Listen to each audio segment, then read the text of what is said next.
Bonjour, c'est Cryptoly, j'espère que vous allez bien dans cette clôture weekly. Et oui, ça y est, nous sommes à la fin de semaine qui a été assez importante. Je vais vous expliquer pourquoi on a une consolidation et ce qui s'est passé les semaines précédentes quand on a eu ces consolidations, ces compressions de liquidité qui permettent d'avoir des mouvements puissants. C'est quelque chose qu'on est en train de préparer. Mais en attendant, on a quand même des nouvelles qui sont un peu dramatiques avec ici Coinbase qui perd 7% ici de ses clients, en tout cas des données de ses clients, et c'est quelque chose qui est dramatique, encore une fois, surtout quand on voit comment ça a été effectué. Ça a été des bacs chiches, des pots de vin qui ont été donnés tout simplement en cash, en liquide, sur des secteurs de Coinbase qui étaient dans des pays, certainement Inde, Pakistan. On sait qu'il y a une partie de service client qui se trouve là-bas de Coinbase, et a priori, c'est de là que c'est parti. Alors, si c'était la seule chose problématique, non, c'est que dans ces données-là, on a quand même beaucoup d'éléments. On va avoir le nom, le prénom, l'adresse, des éléments de carte bleue, des éléments de passeport et de carte d'identité, etc., etc. Bref, tout pour pouvoir se faire passer par Coinbase. Donc, faites très attention. Que vous avez été client de Coinbase ou que vous êtes client de Coinbase, vous avez une chance sur 10 de faire partie de ces personnes-là et de recevoir un email qui sera frauduleux, un appel qui sera frauduleux. Bref, vous comprenez bien où je veux en venir, faites très attention. Ce qui est aussi intéressant, c'est que ça, c'est arrivé en janvier et on apprend que maintenant. Et on apprend encore pire que globalement, les personnes ont essayé de blackmail, de faire chanter Coinbase sur 20 millions de dollars. Du coup, le CEO de Coinbase a décidé de faire l'annonce, de dire qu'ils se sont mangés en effet un hack, et que à côté, ils vont eux-mêmes proposer 20 millions de dollars pour trouver les personnes qui ont fait ce hack. Donc, il y a une reward pour pouvoir retrouver les personnes concernées.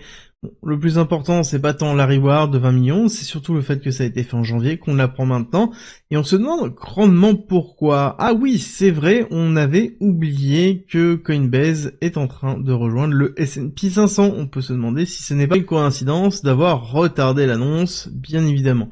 Bon, le plus important, c'est que si jamais vous avez fait partie de Coinbase de près, de loin, que vous avez déposé et fait votre KYC, il y a des chances que vous receviez un email ou potentiellement un appel de quelqu'un qui se fasse passer par Coinbase. Prenez-le bien en considération que ça fait partie des risques de hack, et ça c'est valable pour Coinbase, pour Binance, pour un petit peu tout, un peu plus pour Coinbase, parce qu'ils se sont fait hacker vos propres données. Et justement, ça pose beaucoup de questions. Par exemple, sur la législation européenne et MiCA, où globalement on demande à Binance de récupérer beaucoup plus d'informations que juste votre KYC. Parce que oui, toutes vos transactions sont stockées, transactions qui sont nécessaires, entre guillemets, pour la loi TRACFIN, qui permet de pouvoir éviter le blanchiment d'argent. Bon, je pense que vous comprenez là où je veux en venir. Si jamais Isaac, par exemple, un Binance ou quelque chose qui est MiCA compliant, ça risque d'être beaucoup plus dramatique. En parlant de hack, on a ça y est Sonic qui récupère sous peu bientôt les fonds de Multichain. Alors pour ceux qui se souviennent pas, Multichain c'était un bridge entre la blockchain Phantom. Phantom, c'est l'historique de Sonic, et il y avait plus de 210 millions de dollars qui étaient bloqués dans Multichain.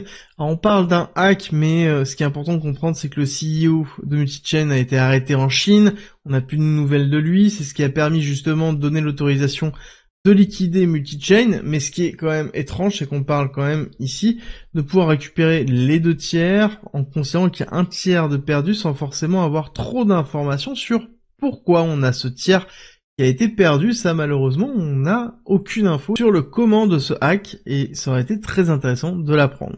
En attendant les autres nouvelles, nous avons l'Ukraine qui envisage de créer une réserve stratégique de Bitcoin avec le soutien de Binance.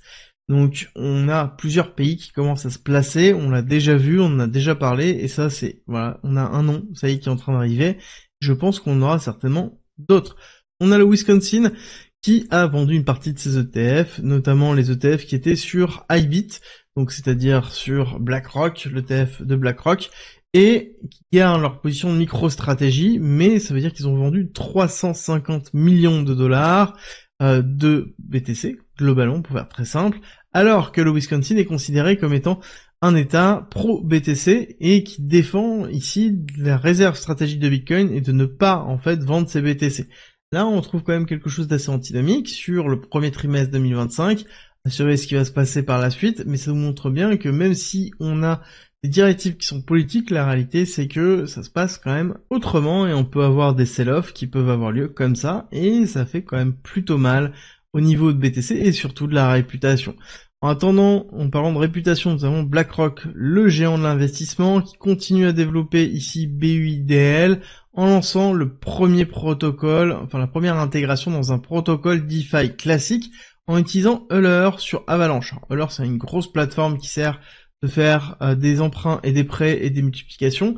Bref, quelque chose qui est très utile dans la DeFi. Et on va avoir Avalanche, donc qui est une blockchain qui à la base a été construite pour la finance, mais qui s'est tournée vers le gaming. Et on voit bien l'intégration de BlackRock à BUIDL sur Avalanche. En même temps, Avalanche a beaucoup de connexions dans la finance traditionnelle. Ça a été déjà vu et montré. Là-dessus, on va avoir plus de 3 millions de dollars qui sont tokenisés, qui devraient normalement être intégrés dans un protocole DeFi. Je pense que ça va être très intéressant à surveiller, parce qu'imaginez que vous avez la possibilité de pouvoir ici utiliser du BUIDL facilement.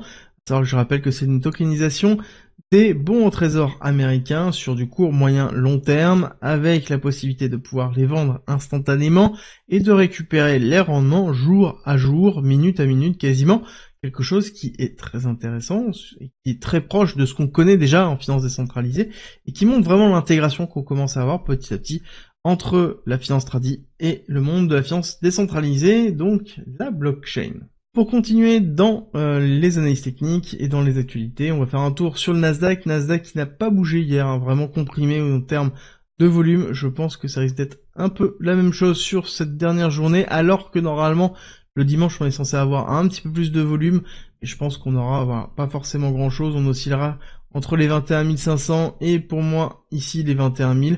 On aura tout simplement un mini-range qui va se former de consolidation, et on verra la semaine prochaine sur le travail du prix au niveau du Nasdaq. Bon, de toute façon, dans tous les cas, ça ne va pas nous influencer beaucoup, parce que clairement, le Nasdaq nous fait plus bouger, en tout cas à la hausse, déjà depuis un certain temps, déjà depuis quelques jours, et on voit bien que nous, notre consolidation au niveau de BTC est déjà beaucoup plus longue. On est sur une phase de consolidation qui ressemble quand même grandement à celle qu'on a connue là, ou celle qu'on a connue là, et qui, ici, dure, oui, ok, mais c'est tout à fait normal. Je vois beaucoup de personnes qui sont impatients et qui ne comprennent pas pourquoi ça prend du temps. C'est logique de prendre du temps. C'est normal, après des phases d'accélération, d'avoir des phases de consolidation. Surtout que dans ces phases de consolidation, que ce soit celle-ci, que ce soit celle-ci, on va quand même pas mal liquider les longues. Encore une fois, on a 330 millions de dollars de liquidation de longues, 3 fois plus que les shorts. Donc on voit bien que sur les mouvements de BTC, hop, on va passer sur celui-là, on a des mouvements qui sont haussiers, ok, mais c'est surtout les mouvements baissiers qui font très mal à l'écosystème, en tout cas, qui font très mal au levier. Ici, on voit bien les mouvements de mèche, 1, 2, qui vont liquider et ensuite qui repartent et qui retournent dans le même niveau. Ça c'est très important parce que du coup on n'a pas l'impression, mais on est vraiment en fait dans une phase de consolidation très forte. Phase de consolidation, hop, on va mettre ce graphique là, on va le montrer. On voit que ici, en semaine, on est sur quelque chose qui est totalement flat. On est globalement à 104 000 dollars, on n'a pas bougé du début de la semaine à la fin de semaine. Alors oui, on a eu un petit peu d'oscillation, on a globalement bougé un petit peu à la hausse, à la baisse, on a beaucoup liquidé de monde, mais la réalité c'est que le prix est identique à là où on a commencé et on n'a pas changé. Et je vous ai expliqué qu'on était dans quelque chose qui était assez rythmé, bougie d'accélération, bougie de consolidation, accélération, consolidation, accélération, consolidation, donc ce que l'on attend ici c'est une accélération. C'est quelque chose qui est plutôt classique, sur en tout cas ce que l'on voit déjà depuis plusieurs semaines, plusieurs mois, et quand on regarde le mois en effet, on voit que le mois de mai est quand même plutôt bien parti, dans la même continuité que ce qu'on a connu ici en avril, avec une très grosse bougie, et qu'on n'est que le 16 du mois. Alors, par contre, il va falloir voir si on ravale à un moment donné un bout ou pas, et comme je vous l'ai dit, peut-être que, hop, ici, cette bougie-là se clôturera un petit peu plus en dessous, avant de repartir. Ça, malheureusement, on n'a pas encore de vision. Il faut prendre en considération qu'on a deux clôtures. On a la clôture du CME, le Chicago Mercantile Exchange, qui se trouve ici, qui est le futur essentiel qui clôture vendredi soir, et on va voir le dimanche soir, où on a généralement aussi un petit peu de volatilité. Vendredi soir, on a de la volatilité, dimanche soir, on a de la volatilité, où c'est la clôture. Ici, du all-time index, qui est plutôt classique. Alors, toujours dans cette consolidation, ce qui est intéressant de comprendre, c'est que quand on regarde dans 4 heures, on a vraiment, en fait, ici, une compression de liquidité. Quelque chose qui est vraiment assez fort, hein, on le voit très bien, et ça, ce sont des mouvements qui font que la volatilité s'écrase, que la liquidité se positionne au-dessus, en dessous, et qui entraînent normalement des mouvements assez forts de liquidation avec des grosses mèches à la hausse et à la baisse pour aller liquider dans les deux sens, faire des portes de saloon avant de faire un mouvement réel, et qui réentraîne en fait un retour de la volatilité.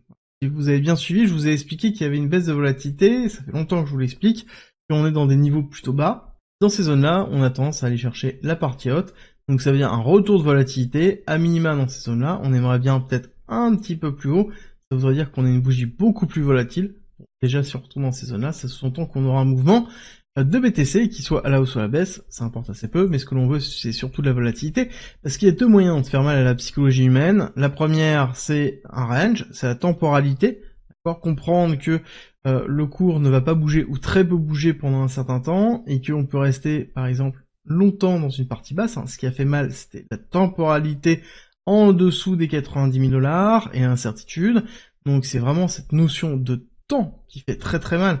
C'est le même principe quand on dézoome encore et encore et encore et qu'on regarde ce qu'on a vécu en 2024, c'est la temporalité qui fait que les gens ont abandonné.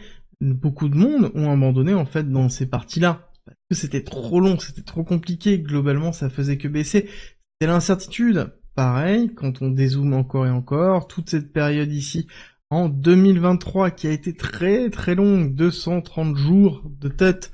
Donc ça a été vraiment très long et on a eu justement beaucoup d'abandon. Donc il y a la volatilité, ok, qui fait qu'une volatilité baissière, les gens ont tendance vraiment à avoir peur et à vendre leur position en négatif majoritairement. Et il y a une partie de temporalité qui rentre où il y a une non-acceptation du fait que ça puisse prendre du temps et que oui, ça peut être usant, mais ça fait partie aussi de l'investissement et c'est usant à partir du moment où on considère que c'est une temporalité courte, à partir du moment où on comprend qu'on n'est pas forcément là sur les semaines, voire les 2-3 mois qui arrivent, et qu'on est là sur le cycle, les cycles à venir, bon, bah forcément, on prend vachement plus de recul et on est capable de pouvoir accepter une temporalité, parce que ici, on se trouve dans une zone où, globalement, on pourrait très bien jouer la temporalité aussi, avoir un retour pour retester cette zone-là, cette zone-là, cette zone-là, peu importe, ranger pendant un certain temps avant de refaire une accélération.